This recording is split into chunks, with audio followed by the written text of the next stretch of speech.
नमस्कार, स्वदेश न्यूज की खास पेशकश बातें सितारों की में आप सभी का स्वागत है। मैं हूं भागीरथ साहू। बातें सितारों की में आज हम रूबरू होंगे अभिनेत्री हरलीन कौर रेखी से। हरलीन कौर रेखी का जन्म झारखंड के धनबाद में हुआ। फिर कुछ समय बाद ही पूरा परिवार दिल्ली शिफ्ट हो गया। हरलीन कौर रेखी ने एमबीए की पढ़ाई की और साथ ही दिल्ली में श्री राम सेंटर से 2 साल एक्टिंग का कोर्स किया। इसके पहले ग्रेजुएशन की पढ़ाई करते हुए रंगमंच ज्वाइन किया और कई नाटकों में अभिनय किया। पुनीत इस्सर के निर्देशन में हरलीन ने नाटक महाभारत में द्रौपदी का किरदार निभाया, जिसमें इनके अभिनय को काफी पसंद किया गया। इसके बाद हरलीन ने इजी डिटर्जेंट के एड फिल्म से कैमरा एक्टिंग की शुरुआत की। फिर मोना सिंह के साथ प्रेगा न्यूज के विज्ञापन में अभिनय किया। हरलीन ने फार्मेसी मैनकाइंड, आईपीएल की टीम, दिल्ली डेयर डेविल्स, सरकारी विज्ञापन, बेटी बचाओ बेटी पढ़ाओ समेत 10 से ज्यादा एड फिल्मों में अभिनय किया है। तो वहीं फिल्म द रेपिस्ट में अर्जुन रामपाल और कोंकणा सेन के साथ अहम भूमिका निभाई है। तो बहुत जल्द एक फीचर फिल्म में, हिंदी फीचर फिल्म में हीरोइन के रोल में नजर आएंगी। हरलीन ने वेब सीरीज यूपीएससी एस्पिरेंट में स्टूडेंट की भूमिका निभाई है। हरलीन एक ज्यादा जितनी अच्छी उम्दा एक्ट्रेस है, उतनी अच्छी एक ट्रेंड कथक डांसर भी हैं। तो आज हम इनसे रूबरू होंगे और जानेंगे इनके अभिनय के सफर के बारे में। और इस वक्त हमारे साथ सीधे जुड़ गई अभिनेत्री हरलीन कौर रेखी। हरलीन जी, आपका बहुत बहुत स्वागत है स्वदेश न्यूज की खास पेशकश बातें सितारों की में। नमस्कार, thank you so much for having me. जी, हरलीन जी, सबसे पहले हम यही जानना चाहेंगे कि आपने एमबीए की भी पढ़ाई की है आपने, तो कैसे, क्योंकि एमबीए की पढ़ाई हमने देखा है जो अक्सर इस तरह के एमबीए की पढ़ाई कर रहा होता है या इंजीनियरिंग की पढ़ाई कर रहा होता है तो वो दूसरे फील्ड में जाता है। खासकर जो एमबीए पढ़ रहा होता है उसके दिमाग में ये रहता है कि हमें किसी कॉर्पोरेट कंपनी में जाना है। तो क्या आपने पहले से ही डिसाइड करके रखा था कि मुझे सिर्फ एमबीए की पढ़ाई ऐसे डिग्री के लिए लेनी है, लेकिन जाना मुझे एक्टिंग फील्ड में ही है? बिल्कुल, बिल्कुल सही कहा आपने। मेरा पूरा प्लान बीकॉम से ही बन चुका था कि मुझे एक्टिंग फील्ड में जाना है। एक दिन, ये उस समय की बात है 2011 की, जिस दिन मैं घर पे बैठी हुई थी अपने फैमिली के साथ, तो मुझे हुआ कि नहीं, कि मुझे एक्टिंग, मतलब ऑल ऑफ अ सडन ये हुआ क्लिक कि मुझे एक्टिंग फील्ड में जाना है। मतलब शायद मैं ये कॉर्पोरेट और शायद इन सब चीजों के लिए नहीं बनी हूँ। तो एक सडनली क्लिक होता है, आपको कोई चीजें क्लिक होती हैं, बाय गॉड ग्रेस कह लीजिए, या एट द टाइम क्लिक होती हैं। जी। तो मेरी फैमिली को मैंने ये कहा, तो मेरी फैमिली ने टचवुड मुझे बहुत सपोर्ट किया। तो 2013 तक मेरा बीकॉम खत्म हो गया था। तो 2013 में मेरी फैमिली ने बोला व्हाट नेक्स्ट, क्योंकि तुम थिएटर तो कर ही रही हो विद प्राइवेट ग्रुप, अब क्या करना है? तो आई सेड कि मुझे कंटिन्यू करना है अपना एक्टिंग करियर। तो माय फैमिली वाज लाइक, मेरी मम्मा पापा वो सब ऐसे थे कि ठीक है तुम्हें करना है करो, नो प्रॉब्लम, लेकिन एक डिग्री के तौर पे, जैसा आपने कहा, यू शुड हैव एमबीए। आप एमबीए करो, साइड बाय साइड आपको जो करना है आप वो करो। फर्दर देखेंगे कि कुछ चीजें क्लिक होती हैं लाइफ में कि नहीं होती हैं, but by God grace touchwood click हुई। जी। अच्छा, आपने कहा सडनली आपको लगा कि इस एक्टिंग फील्ड में जाना है। बचपन से हालांकि आपने बहुत फिल्में देखी होंगी, आपने कई कलाकारों को एक्टिंग करते हुए देखा होगा, कोई आपके फेवरेट एक्टर या एक्ट्रेस होंगे। तो उस वक्त जब आप फिल्में देखती थी, आप जब टीवी सीरियल देखती थी, ये डिसाइड करने से पहले कि आपको इस एक्टिंग फील्ड में जाना है, तो उस वक्त कभी महसूस हुआ कि मुझे भी एक्ट्रेस बनना है या अगर मैं भी स्क्रीन में दिखाई दूं तो बहुत अच्छा लगेगा? उस वक्त मतलब जरूर हम जब स्कूल्स में थे, जब स्कूल में पढ़ाई कर रहे थे, तो उस वक्त यहाँ था कि ड्रामा जो सोसाइटी होती थी या प्लेज होते थे कभी कभार, क्रिसमस पे हो गए या कभी हो गए फेस्टिवल पे, तो उसमें जरूर मैं पार्ट लेती थी। लेकिन कभी आज तक उसमें ये नहीं हुआ कि मुझे भी एक्ट्रेस बनना है, वैसा कभी कुछ ऐसा फील नहीं हुआ। ये तब की बात है जब मैं बीकॉम में थी, तभी मुझे क्लिक हुआ all of a sudden. I don't know कहाँ से, मैं पढ़ाई कर रही हूँ, अचानक से मुझे क्लिक हुआ। नहीं, ये बहुत अच्छी बात भी मैं इसमें ऐड करना चाहूँगा। ये बहुत अच्छी बात भी कि अक्सर हमने देखा है, नहीं तो बहुत सारे एक्टर एक्ट्रेस ऐसे हैं जो मुंबई चले जाते हैं लेकिन अपनी एजुकेशन पे ध्यान नहीं देते। वो बस चले जाते हैं कि मुंबई, और आपने बहुत अच्छा किया, आपने एजुकेशन जो आपकी है उसको कंप्लीट किया, आपने एमबीए किया, आपने कंप्लीट किया, उसके बाद फिर आपने साथ में ग्रेजुएशन के साथ आपने रंगमंच भी शुरू किया और आपने पढ़ाई भी कंप्लीट की। अच्छा, एक जो एक्टर होता है, एक्ट्रेस होते हैं, वो अपने फर्स्ट ब्रेक की तलाश में रहते हैं। उनको हमेशा कोशिश करते हैं कि उनका एक फर्स्ट ब्रेक मिल जाए, और ये जो स्ट्रगल रहता है, ये लंबा स्ट्रगल रहता है। कभी कभी अचानक हमें फर्स्ट ब्रेक मिल जाता है, कभी लंबा स्ट्रगल करना पड़ता है। तो आपका जो फर्स्ट ब्रेक था वो कैसा मिला आपको, और वो क्या था आपका फर्स्ट ब्रेक? जैसा कि 2011 से मैंने अपनी जर्नी स्टार्ट की थी थिएटर में, 2015 तक 16 तक मैं बहुत ऑडिशन दिए, बहुत ज्यादा, और हमेशा रिजेक्शन भी मिले, कभी कुछ ऐसा क्लिक मिला नहीं। तो 2017 में मेरे पास एक कॉल आई कि हम एक कास्टिंग करने वाले एडवर्टाइजमेंट के लिए, EZ EE उसके लिए कास्टिंग करने वाले हैं, तो आपके एक ऑडिशन चाहिए, तो आप आ सकते हैं कल। तो मैंने उनको उस वक्त हाँ बोला, पर मुझे अंदर से हुआ यार इस बार भी नहीं होगा सिलेक्शन, क्योंकि अभी तक तो नहीं हुआ है। फिर मैंने कहा चलो ठीक है यार, इसी बार रिजेक्शन मिली है, चलो एक बार फिर ट्राई कर लेते, क्या पता रिजेक्शन मिले। मतलब रिजेक्शन की उम्मीद थी मुझे, फुल ऑन रिजेक्शन की उम्मीद थी। मैं गई वहां पे, मैंने ऑडिशन दिया, ऑडिशन जब उन्होंने लिया उनको पसंद भी आया। फिर अगले दिन ही मेरे पास कॉल आ जाती है, कहते हैं कि आपको एक बहुत इंपॉर्टेंट रोल के लिए हमने सेलेक्ट किया है, जो एडवर्टाइजमेंट है हमारा, तो आपका डेट आपकी ब्लॉक कर लेते हैं, ये आपका ये रहेगा पेमेंट स्ट्रक्चर, ये यहाँ पे रहेगा, ये लोकेशन रहेगी। तो आई वाज एक्साइटेड और मिक्स्ड फीलिंग थी। मैं एक्सपेक्ट नहीं कर रही थी और सडनली वो मिल गया। फिर से टाइम से रिजेक्शन मिल रहे थे, तो that was my first break. एकदम आसानी से मुझे लाइफ में कुछ भी नहीं मिला ऑनेस्टली, मुझे बहुत जिद्दोजहद करके, बहुत मतलब कड़ी मेहनत करके ही मिला।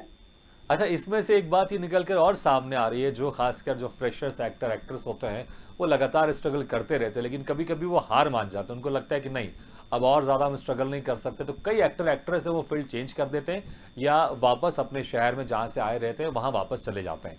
लेकिन यहाँ पर जो बात आपने कही उसमें से एक बात ये निकल कर सामने आ रही है कि आपको भी लगा कि मुझे जाना चाहिए कि नहीं जाना चाहिए। आपको लगा कि मुझे फिर से रिजेक्शन मिलेगा, लेकिन आपने कहा नहीं, मेहनत तो करना है, ट्राई करना है। आप गए, लेकिन आपका सडनली आपका इसमें आपका मौका लग गया, चांस लग गया और आप इसमें सेलेक्ट हो गए और आपकी शुरुआत यहाँ से हो गई। तो अच्छा ये बताया, जब आप गए होंगे, आपका ये फर्स्ट ब्रेक था आपके एड फिल्म में, तो जब आप शूटिंग में गए होंगे, आप प्लेस पे गए होंगे, शूटिंग स्थल पर आप गए होंगे, तो वहाँ पर किस तरह का एक्सपीरियंस था?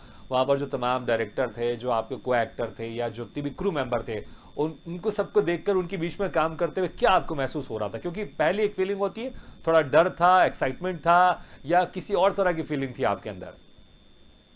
बहुत मिक्स फीलिंग थी, डर भी लग रहा था, एंजाइटी भी थी कि नहीं पहला ब्रेक है, अच्छे से करना है, कुछ गड़बड़ नहीं होना चाहिए। और मेरे डायरेक्टर बहुत कूल है, आज भी कभी कभी उनका टच में बात हो जाती, कांटेक्ट में है वो। तो वो राजेश साठी सर बहुत कूल डायरेक्टर, केरोसिन फिल्म की थी प्रोडक्शन जी। मतलब वहां पे मैंने जब क्रू देखा, इतना बड़ा सेटअप देखा, क्योंकि जनरली हमने देखा है ऐसे, मतलब मेकिंग देखी है, लेकिन जब आप खुद एक्सपीरियंस करते हैं तो एक अलग ही लेवल होता है उस चीज का। तो मैं वो बिलीव नहीं कर पा रही थी। और जब मेरा वो फर्स्ट शॉट था, तो हम 3 लड़कियां थे, तो उन्होंने पहले सबसे बुलवाया कि ये डायलॉग ये बोलेंगे, ये बोलेंगे, ये बोलेंगे। उन्होंने ट्राई आउट कर रहे थे कि कौन बेस्ट बोलेंगे। तो फाइनली उन्होंने जो मेजर चंक था उन्होंने वो मुझे दे दिया और उन्होंने मेरी पोजीशन पीछे में खड़ी थी, उन्होंने आगे शिफ्ट कर दी एकदम फ्रेम के आगे। तो आई वाज एक्साइटेड, कितना कुछ अच्छा अच्छा कैसे हो रहा है। और उसके पीछे दिल्ली 6 में शूटिंग हुई थी पूरी। और वहाँ की जो मेरा फर्स्ट शॉट था, ये जामा मस्जिद पीछे दिख रहा था बैकड्रॉप पे, और आगे मेरा चार्ट काउंटर पे शूट था। तो जब मेरा ये फर्स्ट शॉट हो गया, मैंने अपने घर पे कॉल किया, अपनी सिस्टर से बात की, अपने फैमिली से बात की। तो मेरी दीदी ने बोल, मैं कहा दीदी बस हो तो गया है, मतलब अच्छी मुझे वो भी मिला है, अच्छा फुटेज भी मिला है, अच्छी विजिबिलिटी भी मिली है, लेकिन पता नहीं है कितना रहेगा, बिकॉज अक्सर हम एडिटिंग से बहुत डरते हैं। पर्सनल तौर पे एज एन एक्टर मैं एडिटिंग से बहुत डरती हूँ, क्योंकि आप कितना भी अच्छा कर दो, लास्ट में अगर एडिट हो गया तो कोई फायदा नहीं। तो मेरी दीदी ने कहा कि डोंट वरी, तुम भगवान की मतलब चरणों में हो, तुम्हारे पीछे जामा मस्जिद, डोंट वरी, कुछ ऐसा नहीं होगा, जो तुमने किया वो डिट्टो वैसा ही आएगा। एंड लकीली वो आया। और मेरा फर्स्ट एक्सपीरियंस, मतलब मैं लाइफ में कुछ भी अचीव कर लूं, बट मैं इस अपने ब्रेक को, फर्स्ट ब्रेक को कभी नहीं भूल सकती। ग्रेट, बहुत बढ़िया। क्योंकि मुझे ऐसी पहचान दी कि जो लोग मुझे जानते थे वो तो थिएटर में पहचान ही रहे थे, लेकिन जब कभी मैं मंडी हाउस जाती थी तो लोग वैसे भी पहचान जाते थे। और लोग मुझे ऐसे बुलाने लग गए थे। नहीं, क्योंकि देखिए जो ब्रांड, जिस ब्रांड में आपने शुरुआत की वो बड़ा ब्रांड है, वो इजी का। अभी ठंडी शुरू हो गई तो इस तरह की जो ऐड ही है लगातार आप टीवी में आते रहते हैं ये, क्योंकि बस सबके जो गर्म कपड़े निकलते हैं धोना है, तो इसलिए ये जो ब्रांड ये लगातार अभी टीवी में आते रहते हैं, तो वाकई बड़े ब्रांड से अगर हम जुड़ते हैं उसका फायदा होता ही है। अच्छा, इसके बाद आपने और बहुत सारे ऐड किए हैं। मोना सिंह के साथ आपने एक और ऐड किया आपने प्रेगा न्यूज़ का, तो उनके साथ कैसा एक्सपीरियंस था? क्योंकि मोना सिंह बड़ी फेमस थी जब वो टीवी में थी, वो तो आपने उनको बचपन में डेफिनेटली उनके सीरियल्स देखे होंगे, तो उनके साथ काम करने के जब पता चला कि मोना सिंह आपके साथ एज अ को एक्टर के तौर पर रहेंगी, तो कैसा लगा और कैसा एक्सपीरियंस था उनके साथ काम करने का? देखिए, मैं सदा आभारी रहूंगी एसडी ड्रीम मीडिया की कि उन्होंने मुझे इतना अच्छा मौका दिया। ये उनका प्रोडक्शन है। तो हुआ क्या, इसके लिए भी ऑडिशन मैंने दिया। उस वक्त तो सब ऑनलाइन चल रहा था ड्यू टू कोविड प्रोटोकॉल, तो मैंने दिया ऑडिशन। तो मतलब वही मैं थोड़ा सा, मतलब I am positive, but at some time मैं थोड़ा सा वो भी चलती कि नहीं यार, क्या पता नहीं हो, क्या पता उस क्लाइंट को क्या चाहिए। तो लकीली वो जब, क्योंकि मुझे पता था वो बहुत बड़ा एड बनने वाला है और उसमें मेरा बहुत इंपॉर्टेंट रोल, जो भी वो लड़की किरदार करती है, उसका बहुत इंपॉर्टेंट रोल था। तो आई वाज जस्ट प्रेइंग कि हो जाए हो जाए। सडनली हो गया, आई वाज सो एक्साइटेड कि हाँ मेरा फाइनली सिलेक्शन हो गया। जब मैं सेट पे गई, मैंने मोना जी को देखा, हाँ वो इतनी हम्बल, इतनी मतलब बेबाक, इतनी काम है वो, आराम, मतलब फ्रेंडली, ऐसा लगा ही नहीं मैं कि किसी स्टार के साथ काम कर रही हूँ। जी। और अगर आपने वो एड देखी होगी, जो लास्ट चंक है हमारा, हम्म। जिसमें मैं मोनोलॉग बोलती हूँ उनको, कि सारी डायलॉग्स बोलती हूँ उनको, तो जी। वो उन्होंने इतनी इंटेंसिटी के साथ मुझे वो वाइब दी हाँ कि मतलब मुझे लगा नहीं कि मैं किसी स्टार के साथ ऐसा काम कर रही हूँ जिसको मैं पहली बार मिली। हाँ वो इतनी मेरे साथ ओपन अप रही। मैंने उनको जैसे मतलब एक, क्योंकि हमारा देवरानी जेठानी का सीन था, हाँ मैंने उनको अगर जैसे वैसे फील करने की कोशिश किया जेठानी, तो उन्होंने मुझे वो ओपन अप रही वो मेरे साथ। उन्होंने बिल्कुल भी वो हेजिटेशन नहीं दिखाई कि नहीं मतलब आई डोंट नो यू, तुम मतलब I am a fresher sort of, क्योंकि ऑब्वियसली मुझे कितने लोग जानते होंगे उस वक्त। तो ये बहुत एक अलग ही फीलिंग थी। अच्छा, आपने मतलब बात की कि आई देवरानी वाज, जेठानी का आपका रोल था मोना सिंह के साथ। अगर मैं डायरेक्टर होता तो मैं आपको उनकी कोई छोटी बहन का किरदार भी देता, क्योंकि शक्ल बहुत मिलती है आपकी उनसे। राइट। मुझे एक क्लाइंट ने भी बोला कि आप दोनों की शक्लें बहुत मिलती हैं, so this is a plus point for me, क्योंकि जी तभी शायद मेरा सिलेक्शन भी, एक और रीजन वो भी था बिल्कुल। कि मतलब मेरी थोड़ा शक्ल भी मिल रही थी उनसे, तो उनको लगा कि हाँ चलो बढ़िया है, लेट्स डू फॉर इट। अच्छा, इसके अलावा आपने और बहुत सारे ऐड किए हैं आपने। दिल्ली डेयर डेविल्स जो आईपीएल की टीम है उसका भी आपने ऐड किया, लेकिन उस पर हम बात करेंगे। लेकिन एक खास नाटक की बात करना चाहूँगा मैं आपकी, क्योंकि बहुत सारे जी नाटक किए हैं आपने। ग्रेजुएशन से आप रंगमंच से जुड़ गई थी, मंडी हाउस में भी आपने 2 साल वहाँ पर एक्टिंग कोर्स किया आपने श्री राम सेंटर से। लेकिन एक आपका बहुत ही फेमस नाटक है महाभारत, जिसको जी पुनीत इस्सर ने इसको डायरेक्ट किया है, जो कि महाभारत में दुर्योधन बने थे। और इस नाटक में आपने द्रौपदी का किरदार निभाया आपने, और बहुत ही पसंद किया लोगों ने इस किरदार को, या आपके जो किरदार आपने निभाया था, आपने जो एक्टिंग की थी। तो इसमें कैसे आपका सिलेक्शन हुआ, क्योंकि बहुत बड़ा रोल है एक द्रौपदी का किरदार मिलना, क्योंकि इसके पहले जो महाभारत नाटक हम सीरियल देखे हैं उसमें रूपा गांगुली जी ने इसका किरदार निभाया था। तो कैसे आपको इस नाटक में आपको मौका मिला पुनीत इंसर जी के डायरेक्शन में आपको द्रौपदी का किरदार करने के लिए? ये 2019 की बात है। मेरे एक हैं सीनियर एक्टर हैं, थिएटर एक्टर फ्रेंड भी हैं, हम्म। प्रमोद जी हैं। उनको मैंने बोला, क्योंकि उसमें वो भीष्म पितामह का रोल करते हैं, मैंने उनको बोला कि सर मुझे भी करना है इसमें ट्राई, होता है नहीं होता है वो दूसरी बात है, but I want to try. तो उन्होंने मुझे फेलिसिटी थिएटर, जिनका ये प्रोडक्शन है, राहुल बूचर सर, मैं हमेशा ग्रेटफुल रहूंगी उनके, उन्होंने उनका नंबर दिया, बोला कि आप इनसे बात करिए और फर्दर ऑडिशन है जो भी है आप उनसे बात करिए। तो फर्स्ट मैंने अपना जो ऑडिशन दिया वो गांधारी कैरेक्टर के लिए दिया था। हाँ तो उन्होंने बोला कि तुम कुंती क्यों नहीं ट्राई करती हो। हाँ। मैंने कहा ठीक है सर करते हैं। उन्होंने मुझे स्क्रिप्ट दी, मैंने उसी वक्त प्रिपेयर किया, 5-6 लाइन जो भी प्रिपेयर की। सर ने बोला ठीक है डन, पुनीत सर के साथ तुम्हारी मैं मीटिंग करवा रहा हूँ जब भी नेक्स्ट वीक से, आके ऑडिशन दे लेना। मैंने ऑडिशन दिया, उनको पसंद आया, उन्होंने कहा कि ठीक है अगले शो में आप कुंती करेंगी, फिलहाल के लिए आप गांधारी करिए। ओके। उसके बाद ये सिलसिला चलता रहा 2-3 महीने तक कुंती का। उसके बाद हुआ कि द्रौपदी के लिए देवर, मतलब उर्वशी ढोलकिया करती थी पहले ये द्रौपदी का किरदार। तो हुआ कि द्रौपदी के लिए जो है ऑडिशन, और भी 2-3 कैरेक्टर्स के लिए ऑडिशन ओपन है, रोल ओपन है, जिसको करना है ट्राई वो कर सकते। तो लगभग 2 महीने इसका ऑडिशन चला। करीब बहुत सारे लोग आए थे ऑडिशन देने के लिए, 6 से 7 राउंड हुए होंगे ऑडिशन के, कि मतलब हर राउंड में ये पता चलता था कि आपके अंदर क्या कमियां हैं, आप कितने दूर हैं उस कैरेक्टर से। जो द्रौपदी कैरेक्टर है वो इतना इजी कैरेक्टर नहीं है। तो फाइनली धीरे धीरे करते करते 2 महीने वो पार हुए और 6-7 राउंड हुए। राहुल सर ने बहुत क्रिएटिव इनपुट दिए मुझे कि नहीं ये चाहिए, इसमें मुझे हरलीन दिख रही है, मुझे हरलीन नहीं देखनी है, मुझे द्रौपदी देखनी है। काफी मेरे सीनियर एक्टर हैं, संजय सर हैं, प्रमोद जी, सब ने मुझे बहुत गाइड किया। तो फाइनली वो मुझे रोल मिला, मैं सिलेक्ट हो गई। फिर पुनीत सर ने देखा, पुनीत सर ने कहा परफेक्ट। अब ये इनपुट्स हैं, क्योंकि वो एक आर्ट एक ऐसी फील्ड है कि आप जितना भी अभ्यास कर लें वो कम पड़ता है। बिल्कुल। अच्छा, इतने बड़े बड़े उसमें कलाकार थे, पुनीत इस्सर जिनको हम बचपन से देख रहे हैं, दुर्योधन का किरदार निभाया है, और उसमें जो शकुनी मामा का किरदार निभाया था गोफी जी, वो भी हैं आपके साथ है। तो एक जब बड़े बड़े किरदार होते हैं, बड़े बड़े एक्टर होते हैं आपके साथ काम करने के लिए, खासकर जो स्टेज एक्टिंग होती है वो तो लाइव एक्टिंग होती है पूरी। तो क्या कुछ आप डिफरेंस देखते हैं जब आपने जब सीरियल्स में काम किए होंगे, टीवी फिल्मों में काम किए होंगे आपने, एड फिल्म में काम किया आपने, और थिएटर में काम करना, क्योंकि पूरा एक लाइव चलता है और इतने बड़े बड़े कलाकारों के साथ काम करना, तो क्या कुछ खास प्रिपरेशन आपने इस रोल के लिए की थी आपने?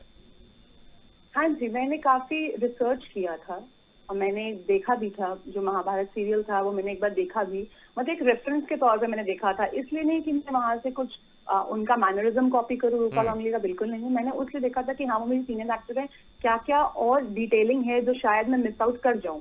क्योंकि और मैंने बहुत गूगल पे भी पढ़ा, रिसर्च की, अपने सीनियर एक्टर्स से भी डिस्कस की जो मेरे सीनियर्स हैं थिएटर में।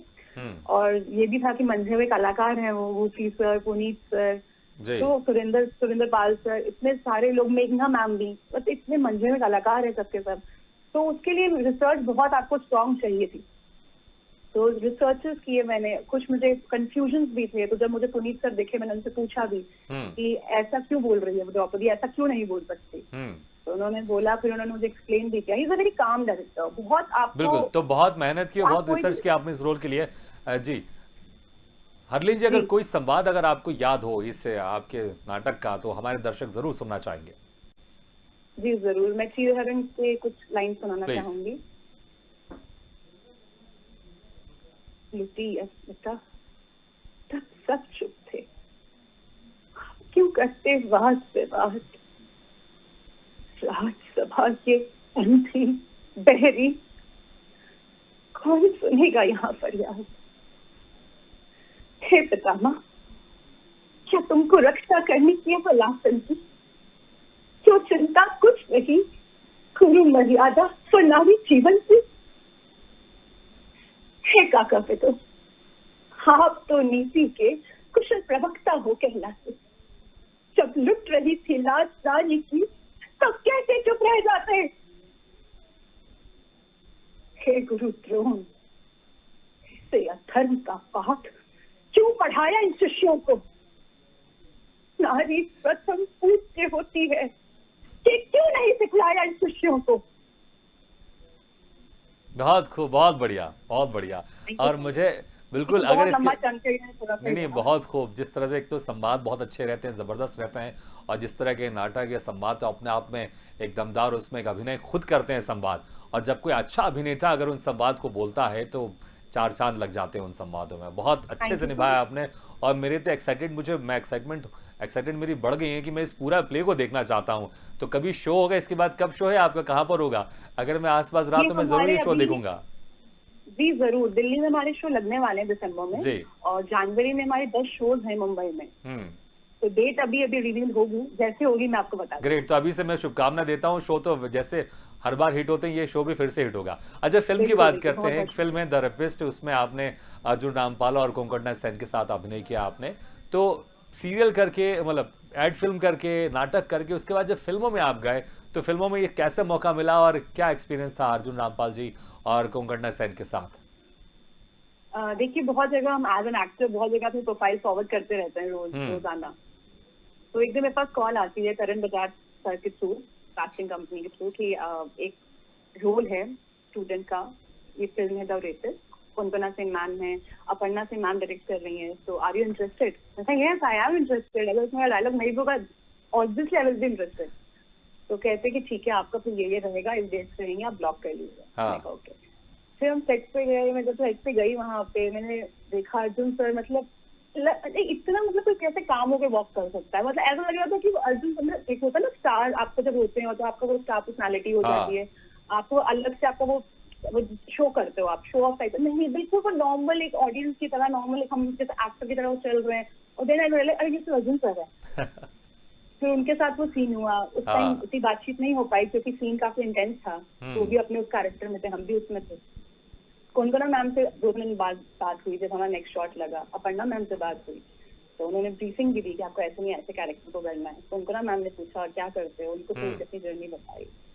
तो बहुत अच्छा एक्सपीरियंस रहा है। Touch with by God grace, मुझे बैड एक्सपीरियंसेस भी मिले लेकिन गुड एक्सपीरियंसेस भी बहुत अच्छे मिले, बहुत अच्छे लोगों के साथ मिले। ना बिल्कुल। और जिस तरह से अभी आप हमसे हमारी बातचीत हो रही है तो हमें तो ये लग रहा है कि बहुत सारे ऐसे काम हैं जो आप एक्सपेक्ट नहीं कर रहे थे लेकिन आपको मिलते चले गए एक के बाद एक। और कहीं ना कहीं लक भी आपका बहुत अच्छा है, क्योंकि जिसको आप एक्सपेक्ट नहीं कर रहे थे जिस काम को लेकर, वो काम आपको एक के बाद एक मिलते जा रहे हैं। और कहीं ना कहीं आपकी मेहनत है, क्योंकि मेहनत होना बहुत ज़रूरी है, टैलेंट होना बहुत ज़रूरी है, फिर लक भी थोड़ा बहुत उसमें रहता है। तो लकीली आपको एक के बाद एक बहुत अच्छे काम मिलते जा रहे हैं। और अभी बहुत जल्दी एक फिल्म आ रही है, हिंदी फीचर फिल्म, जिसमें आप as a heroine, as a lead भूमिका उसमें निभा रही है, नायिका की भूमिका निभा रही हैं। तो किस तरह की फिल्म है और कब तक दर्शक देख पाएंगे आपको एज ए लीड एक्ट्रेस की भूमिका में, हीरोइन की भूमिका में? ये थोड़ी सी सरकास्टिक फिल्म है, जो हम लोग सोसाइटी के ऊपर ये फिल्म है। और ये मोस्ट प्रोबेबली हम नेक्स्ट ईयर इसको देख पाएंगे, बिगनिंग के नेक्स्ट ऑफ द ईयर में, लाइक मार्च तक मोस्ट हाँ। प्रोबेबली। इसका भी पोस्ट प्रोडक्शन का काम चल रहा है, तो आई गेस सब कुछ स्पॉट हो जाएगा मार्च तक। ग्रेट। तो क्या कुछ और डिटेल, अभी कुछ बंदिशें हैं या फिल्म का नाम है, क्या कुछ कैरेक्टर है, कुछ बंदिशें हैं जो आप अभी बता नहीं पाएंगे इस फिल्म के बारे में? ज्यादा कुछ मैं डिस्क्लोज नहीं कर पाऊंगी जी अभी, लेकिन बिल्कुल हाँ, बिल्कुल, मैं हम समझ इसमें सकते हैं कुछ काफी प्रोडक्शन हाउस की तरफ से कुछ बंदिशें रहती हैं कि जब तक ये फिल्म ऑफिशियली इसको हम ट्रेलर रिलीज ना कर दें या फिर प्रेस कॉन्फ्रेंस ना हो तो रहता है, बिल्कुल हम समझ सकते हैं। अच्छा, आप वॉइस ओवर भी करती हैं, कुछ हमने एड फिल्म देखी है आपकी जिसमें आपने पंजाबी वॉइस ओवर किया आपने, तो कैसा लगता है सिर्फ वॉइस में एक्टिंग करने को लेकर, जिसमें चेहरा नहीं है, एक्सप्रेशन नहीं दिखाई देगा, लेकिन वो वॉइस से आपको सबसे सब कुछ ज्यादा एक्सप्रेस करना डिफिकल्ट है, है? मैं आपको ऑनेस्टली बताऊं, हाँ। क्योंकि आपको आवाज में अपनी इतनी मॉड्यूलेशन रखनी है, क्योंकि जो सुन रहे हैं वो सिर्फ आपकी आवाज सुन रहे हैं, और अगर आपकी आवाज में दम नहीं है, अगर आपकी आवाज फीकी है, तो आप कुछ भी कर लीजिए, कितने भी फिल्टर्स लगा लीजिए, कितनी भी एडिटिंग कर लीजिए, कुछ फायदा नहीं सही होगा। बात है। वो उसमें मॉड्यूलेशन बहुत ज्यादा चाहिए होती है, हाँ। और जो हमारे रिकॉर्डिस्ट होते हैं वो बोलते भी रहते हैं, ये नहीं, हमें लगता है कि नहीं हम ठीक तो कर रहे थे, कहता कहाँ गड़बड़ हुई, कहते नहीं ये नहीं, ये चाहिए मुझे, और बहुत माइन्यूट सा होगा, हमें जी। लगेगा, लेकिन सुनने वाले को समझ में आएगा बहुत ज्यादा डिफरेंस।